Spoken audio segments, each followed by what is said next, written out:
Welcome back. We'll say that Mr. Tunde Lawal, Director of Macroeconomic Analysis, Ministry of Budget and National Planning. He joins us from our studios in Abuja. I know you remember that there was this recent data as well, because this report comes at the back of the previous one by the MBS about the rising food prices, and you know that concerns a lot of people.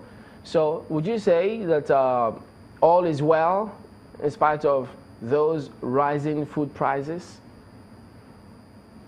Yeah, thank you, Chamberlain. I think what we should realize is that, yes, I mean, if you look at the food prices, we know that the headline inflation has actually been trending downwards.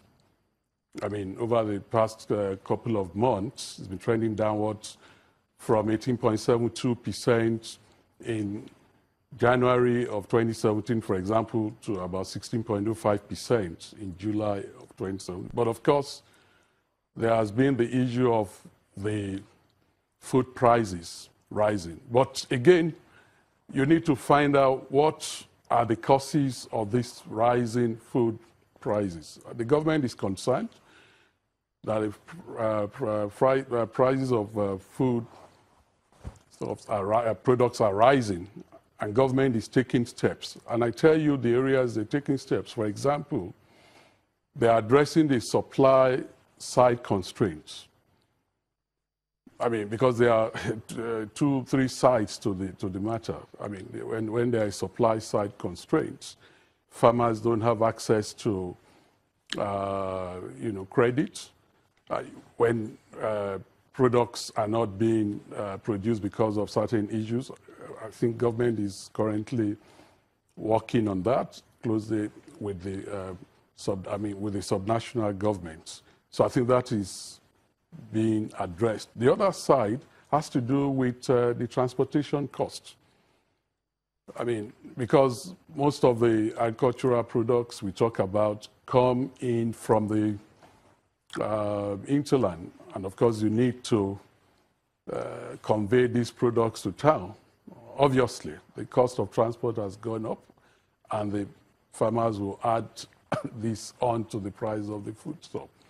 So government is aware of this, and that's why massive investment is going into infrastructure. I mean, massive investment is going into infrastructure, roads, rails.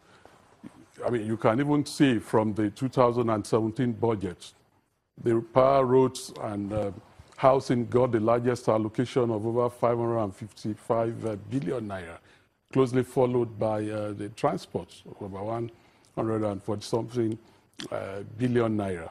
So that government is aware of this, like I said, and they are addressing. So we expect that as soon as the food, becomes available, very soon we begin to see a downward trend in the prices of foodstuff. That will certainly happen, and we believe this will happen very soon. The rising trend is not going to continue because steps are currently being taken by government to move them downwards.